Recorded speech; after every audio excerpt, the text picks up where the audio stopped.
সাম্প্রতিক অতীতে দুর্দান্ত পারফরমেন্স করেছেন ভারতীয় ক্রিকেটার মোহাম্মদ শামি। গত বছর বিশ্বকাপ জিততে না পারলেও আপামর ভারতবাসীর মন জিতে নিয়েছিলেন এই ক্রিকেট তারকা।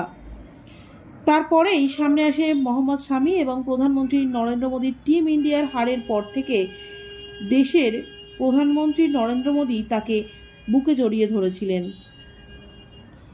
এই ছবি ভাইরাল হতেই শুরু হয়ে যায় জল্পনা।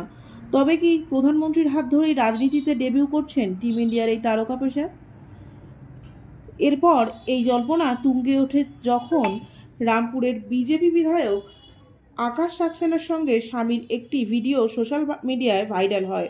নেটিজেনরা তো ধরেই নিয়েছিলেন যে আসন্ন লোকসভা নির্বাচনে পদ্ম শিবিরের হয়ে মাঠে নামতে চলেছেন তিনি। যদিও সেবার জানা গিয়েছিল আপাতত রাজনীতি নয়, নিজের খেলার জগতেই মন দিতে চান তিনি। সেই সময় শোনা যায় এইসব কিছুই নেহাত জল্পনা, আর যাকে ঘিরে এত আলোচনা তিনি ক্রিকেট থেকে আপাতত বিশ্রামে। তবে এবারও জল্পনা আরও জোরালো। রাজনৈতিক মহলের জল্পনা আসন্ন নির্বাচনে এবার বাংলার হাই ভোল্টেজ আসন বসিরহাট থেকে লড়তে পারেন ভারতীয় পেসার মোহাম্মদ শামি। এই জল্পনা সত্যি হলে এটা যে মোদির মাস্টার স্ট্রোক হতে চলেছে সে কথা বলাই বাহুল্য।